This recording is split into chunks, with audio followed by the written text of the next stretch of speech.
Oh, made it. Told you we'd take the left, not right. Oh, honestly. How long have we got till departure? Oh, yep, good. Alright, I'll try to get a seat in. Oh, hello there. Didn't see you there. You may be wondering what's behind me. Let me get my nerd glasses out real quick. Let me just, polish them up a little bit. Ah, perfect. Alright, we can begin. Harry Potter. What more can I say about this series that hasn't already been said? Written by JK Rowling, who I do not like for her transphobic views, so this video is separating her current views from this series. This is about the train. Up in Scotland is one of these wizarding schools for witches and wizards called Hogwarts. Built sometime in 993 according to Harry Potter Wiki by Godric Gryffindor, Salazar Slytherin, Rowena Ravenclaw, and Helga Hufflepuff, there are typically 40 students that enter every year. And with a system of up to 280 students, there is a logistical issue of getting all the students to Hogwarts, as because it is a boarding school, you can't have people turn up at 8 AM, then just go home after 3 o'clock. No, that's not how it is. They live there, they can only come home during term breaks. A little bit sad if you think about it. And I say this because some of the later years can just go straight into careers if they want, but we're assuming maximum capacity. This will become a little bit more apparent later on. And note, I know the movies have more extras and stuff, but we know that there's 5 boys and 5 girls for each house each year. So, simple math really, 5 plus 5, 10, times 4, 40, times 7, 280. Over the years prior to the creation of the Express, students would have to ride broomsticks, enchanted carts, carriages, and some rode in on magical creatures, but this was obviously a bit hard to organise and get everything correct in time for the school starting on September 1st. But thanks to the modern invention of the steam locomotive, it was proposed by the then Minister of Magic Ottoline Gambol in 1827 that a train would be used to take the students from the city of London to the settlement of Hogsmeade, which is just across from Hogwarts. This is where things get a little bit muddled and confusing, for there's technically 2 different trains. Let me explain. The original Hogwarts Express was apparently built at Crewe before the 1900s, but an exact date is unknown, at least at present, so let's presume the 1850s. Now the top speed for an 1850s locomotive was not great compared with today's standards, so that journey likely took very long to undertake. And get this, they replaced the locomotive in 1920, but the story around it is kind of crazy. So apparently the ministry had to perform 167 memory charms, and one of the largest concealment charms to basically magic an entire new rail line that no muggle could see. Although, 167 is a massively low number. How many cottages? Next to the rail line.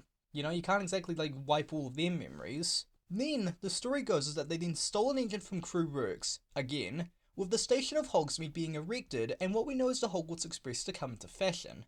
But this is a bit contradictory.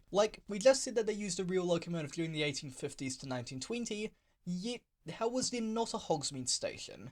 Or rail line there for that matter? Did they actually just have the train run on linear metals and no one noticed at all the scarlet red locomotive steaming up from an unknown platform at King's Cross? Oh yeah, King's Cross. This is so confusing. Apparently the platform known as 9 3/4 for the students to board the train undetected was made in the 1850s. So there was a train and locomotive at this time, as well as the Hogsmeade station already existing at this point. See what I mean? There's 2 different Hogsmeades and 2 different Hogwarts Expresses apparently. How does this not seem the slightest little bit odd at all? The platform was made between platform 9 and 10 at King's Cross, and is open for a few hours before the express is due to depart, and after arriving back for the holidays and end of school year. And note, that one thing with the Chamber of Secrets and at closing was very likely just Dobby doing elf magic because how would any of the parent or siblings waiting on the platform get out? See then most of them apparate, Molly, Bill, Charlie in book 4 just apparate, but the Muggleborn wizards and witches Hermione's parents, how are they gonna get out? Oh, sorry, Mr. Granger, you're gonna have to walk all the way that way, back out that way, back up that way. Huh? And don't even get me started on the other station platforms 3 1/3. In the books, they have to be a bit conspicuous when passing through the barrier, not how the movies show them running at full speed. The books have it that you basically kind of have to be blending and being da da da da dum. So how was your day today? Blah blah blah blah blah blah blah blah blah. Make yourself very normal, or at least as much as you can with trunks, owls and such, before then basically stepping back through the thing. But this must cause so many bottlenecks, again, we have 280 students plus parents for all of the train. And at the end of book 5, they actually mention it oh, you gotta wait for the ticket master to say, Oh, alright, and there's no muggles, you can come on through. Like, they must take like a few, like, hours actually, like, if you actually think about it. Like, rip if you're the last one off the train, you're not getting home until 8 PM. And we know it's 280 students because the ministry made it law that all students have to use the train. So people like Seamus from Ireland, who is like this far as the crow goes, presuming he lives in Dublin, like he has to go all the way back south and then back north. Like that kind of sucks. But I mean, like, hey, they get to use the train, so like, that's kind of cool. Now we get to the train itself, hauled by a Hall-class locomotive dressed up as a castle for the movies. In the books, it isn't really given a real basis or a name, sort of being an original design. There's sort of two designs really, like there's the one on the front cover of Philosopher's Stone that's kind of like a big boiler and like a funnel, and that's basically it, like it's like a child drew it. And then there's the one on like the picture ones that actually looks really dope with like the dragon head on it. And that's probably the one that you're probably most likely is like the one that's like on the mark, 460. But again, it's a little bit odd. Originally hand-fired, according to the wiki again, it was retrofitted to be magic run. Now we get into a bit of a plot hole, as quite a few times in the books and movies, the characters say, oh, I'm just gonna go up and speak to the crew at the front. But, like, how are they gonna do that? Last I checked, it was only really the LNER that had corridor tenders, so unless there's like a large telephone to call up to the cab, this seems a bit odd. Now, we also get to the ever-changing length of the train. It does actually change quite a bit, apparently having 4 carriages for each house, or at least that's been my interpretation of it. But like, if you're in your first year, like, you're like, oh, okay, I may as well go sit in that random carriage then. Nope, you are not a Ravenclaw. The thing is, like, we see people like Malfoy can be in like the same carriage, like just a few compartments down, so maybe like this is not the case, but at the same time, 4 carriages. Like, there's actually like a very high chance that like just like a first year person just get like a compartment for like 5th years. Like, that must be terrifying. And things get a little bit more complex, as JK kept adding more and more. Books 1 to 4 seem to suggest 4 coaches. Then, book 5 basically just says, oh, there was a 5th one all along, solely for the prefix. Then book 6 suggested there's an extra one, although this is really just a larger compartment, so like it could just be like a guard's van or something, like a break coach or something, I don't know. So hell, let's make that 6. And the wiki states that there's a buffet car as well, which maybe the compartment's at the back of the buffet car. That might make sense. See, like the fact that there is a buffet car actually does make sense as well, as we see the trolley lady stock up on treats and basically rob the students while they make the journey. Like, actually, if you think about it, like there's not even like a free pie or anything for a meal. Just straight up lollies and sweets that you have to fork over nuts, sickles and galleons for. Like, I forgot what the exchange rate is, but if you look on screen now, like I think like there you can actually buy a thing for like a galleon. Like, just imagine that, you're just getting robbed. They don't actually get fed that much because you've got characters like Ron and Harry who are like starving by the time they get to Hogwarts. So it's like, what happens if like you're poor? Like, what happens if you're like muggle-born like Hermione? Like, does she actually get money? Like, does she get paid? I might have to think about that. Not for this video though. And for the trolley lady to have all of this food, evidently there are now 6 carriages total. And the films are even worse for this, having it being 4 carriages plus 1 extra carriage for like extra people. It's never really stated. So the films had 4 coaches for the first 5 movies, then became 5 for the 6th movie.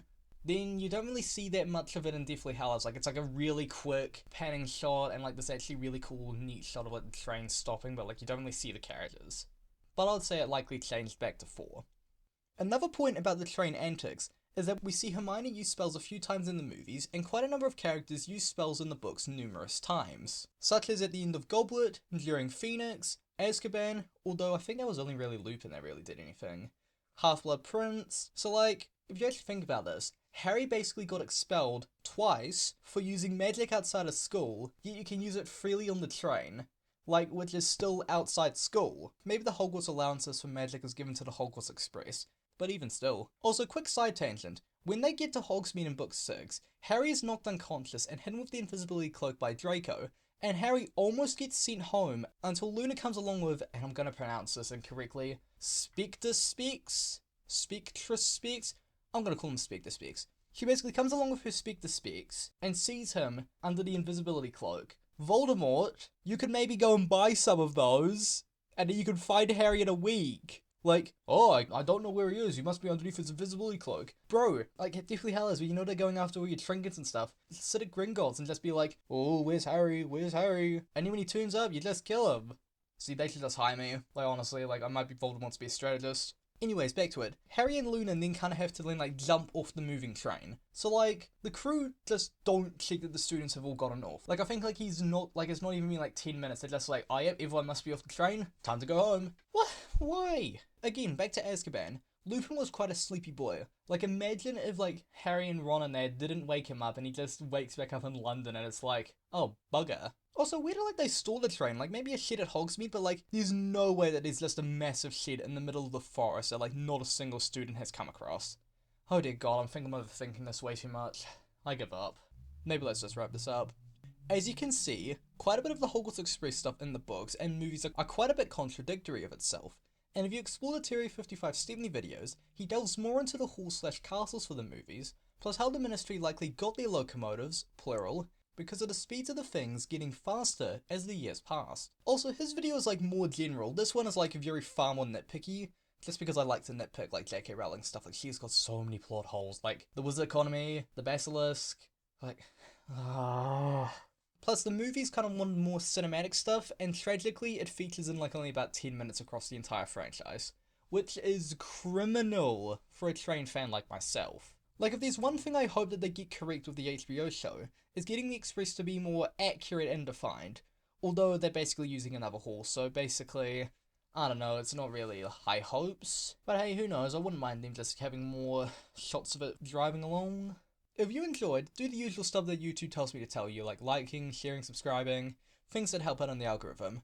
Oh, what's that? Oh shoot, it's 10:59. Gotta go, I'll see you in the next one. Goodbye. Also, the train might be sentient due to a sending cursed child and a trolley lady. I don't know why, doesn't make sense. Bye.